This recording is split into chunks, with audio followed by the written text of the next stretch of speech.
Ya, yang pertama kami mengucapkan selamat kepada wisudawan, wisudawati dari Politeknik PGRI Banten tahun 2022.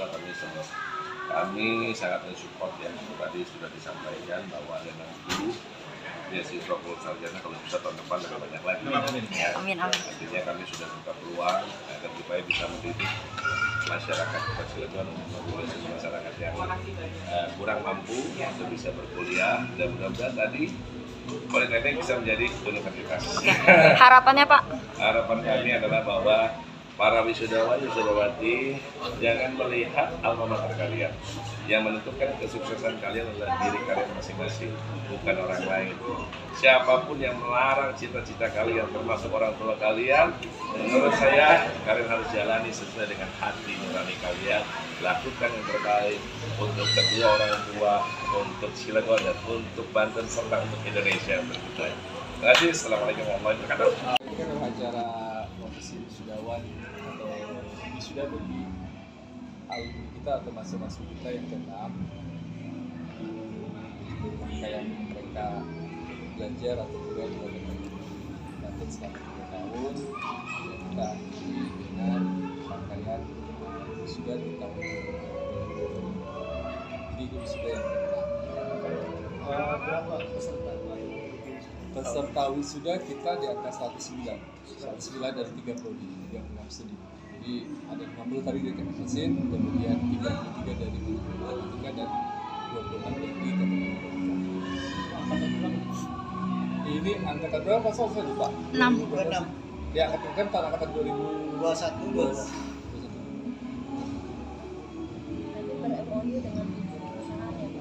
Ya, sebenarnya sih MOU kita ada 11 perusahaan, cuma ada beberapa perusahaan yang tidak hadir. Ya, ini kan sebagai bentuk wujud komitmen kami dengan adanya kerjasama dengan perusahaan ini. Salah satunya adalah selain dari proses pemagangan dan pembinaan kerja, sisi lain MOU ini pun juga lebih kepada bagaimana kita sama-sama menyusun kurikulum.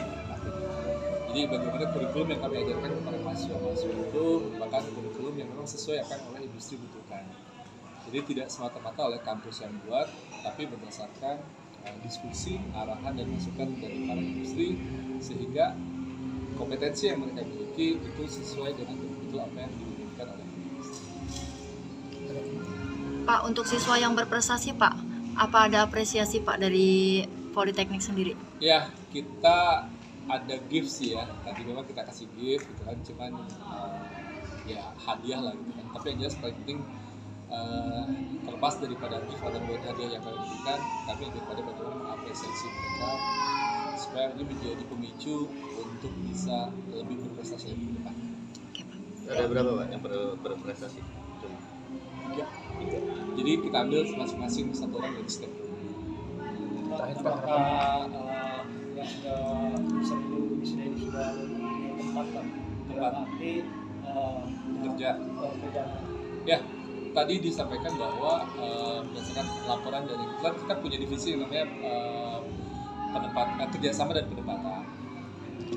Dari wisuda yang memang sebagian ada yang sudah bekerja, tapi dari proses yang sudah kami lakukan itu di angka 50%. Sisanya masih berproses. Jadi sebelum kita wisuda plan itu juga ada proses penempatan dari 3 perusahaan yang mudah-mudahan bisa 100%. Tapi yang jelas sudah ada beberapa yang kita tempatkan, termasuk di perusahaan-perusahaan yang tadi kita MOU pun, terutama yang dari Kons itu sudah ada sekitar 8 atau 10 perusahaan.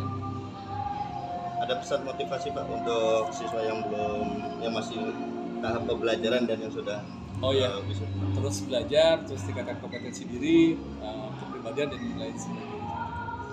Saya mohon maaf masih ada. G20 sudah mempersiapkan sebetulnya 4 tahun yang lalu dengan mengeluarkan Perpres 35 tahun 2018 bahwa ada 12 kabupaten kota yang sudah ditunjuk oleh beliau untuk merubah sampah menjadi energi hijau atau energi terbarukan, tapi tidak ada yang berjalan atau belum ada yang berjalan.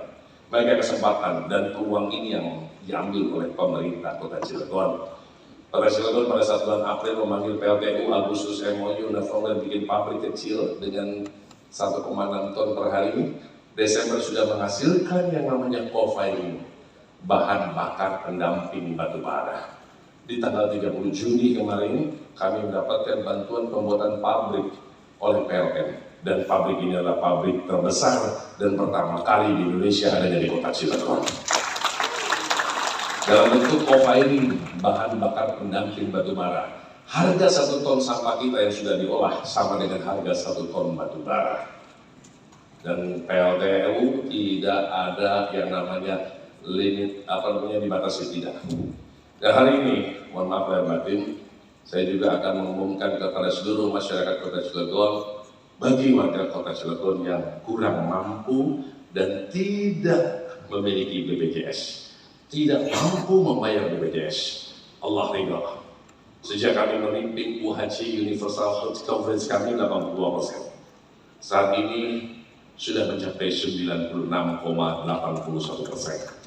Maka alhamdulillahirrahmanirrahim, dengan nanti kami rapat dengan seluruh rumah sakit sekota Cilegon, maka kami akan umumkan secara resmi bahwa per bulan Oktober ini, ya, bahwa bagi masyarakat yang kurang mampu dan tidak memiliki BPJS, maka dirawat di rumah sakit sekota Cilegon hanya menggunakan KTP, tidak perlu menggunakan BPJS lagi. Nah, ini sebagai bentuk kepedulian kami dalam bidang kesehatan. Dari sisi pendidikan sudah, ya, perlu diketahui saya nyalon 13 tahun ini karena apa? Karena ingin membangun SMP. Karena ada satu kecamatan di Kecamatan Purwakarta ini sebelum Indonesia Merdeka sampai Indonesia Merdeka belum pernah ada SMP. Ya, di Jombang cuma ada 1 dari 24 SD negeri. Dalam waktu 4 bulan ternyata bisa membangun 4 SMP.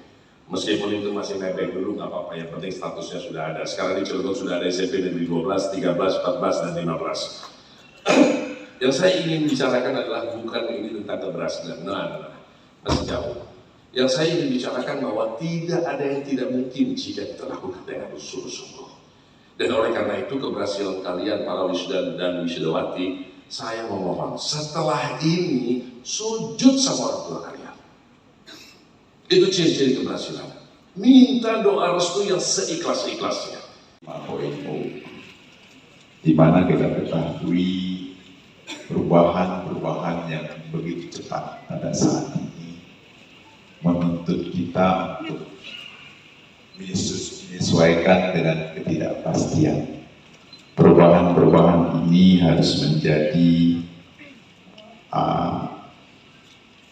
kesiapan kita, terutama adik-adik kita pada hari ini yang akan memasuki masa kerja dengan lulusnya dari Politeknik PGRI. Bapak Ibu yang kami hormati, kalau kita lihat mencermati society, evaluasi perubahan society terjadi sejak manusia ada. Saat ini kita ada di society 5.0.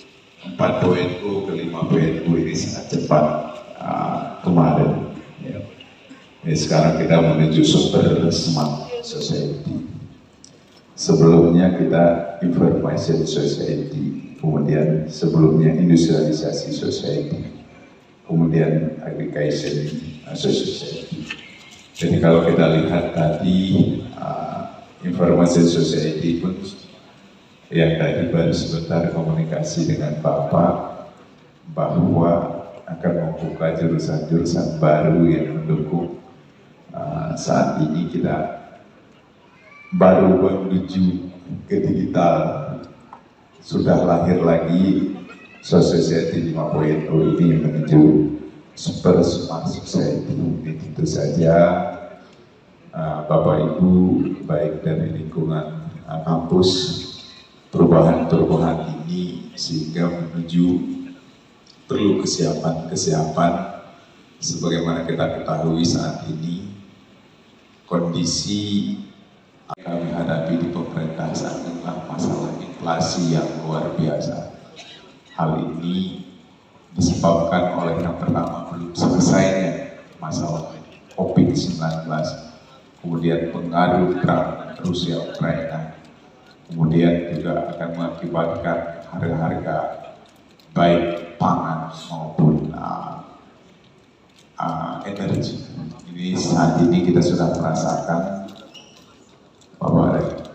Bapak Kepala bahwa saat ini Banten yang biasanya inflasi di 2%, sekarang sudah tembus 5,8%. Ini tentu saja sebenarnya sulit diperbaiki dari sisi internal kita yang paling bisa menjaga karena pengaruh global yang luar biasa. Ini oleh karena itu society ini menjadi hal yang penting kita pegang, kita perhatikan sehingga nanti menuju kita mampu bertahan dengan ketidakpastian ini. Bapak Ibu yang kami hormati, kalau kita lihat dari lanjut society transisi 3.0 ke 4.0, dalam proses transisi di area society 3.0 ke 4.0 dimulai dengan revolusi industri pada abad ke-17 dengan ditemukannya mesin uap hingga revolusi industri ke 4.0 ini, di mana industri telah menggabungkan teknologi informasi, big data, UAT dan artificial intelligence. Ini tentu saja perubahan-perubahan ini harus kita sikapi sehingga tantangan permasalahan sosial dengan memanfaatkan berbagai informasi, inovasi yang lahir di era revolusi industri 4.0 seperti internet on thing, internet yang segala sesuatu, artificial intelligence, kecerdasan buatan, big data, dan robot untuk meningkatkan kualitas hidup manusia. Jadi kalau kita lihat kondisi seperti ini, bahwa saya lihat Politeknik PGRI ini menjawab masalah itu, terutama lebih kepada peluang-peluang yang ada di Provinsi Banten. Saya melihat bahwa jurusan-jurusan sangat support dengan kondisi di Provinsi Banten, di mana Banten unggul dalam 5 sektor industri, industri logam, industri petrokimia, industri alas kaki, dan tekstil, benang, dan industri makanan. Ini tentu saja kalau lihat 4 jurusan yang ada di Politeknik saat ini bisa menjawab dengan kondisi existing yang ada di Provinsi Banten. Lebih-lebih Politeknik PGRI ini adalah satu yang menjawab masalah ketenaga kerjaan. Ada ibadah itu ada doa. Ad-doa mukhul ibadah. Doa itu adalah otak intisari daripada ibadah, itulah doa. Minta doa restu pada orang tua kalian. Insya Allah pada saat orang tua kalian mendoakan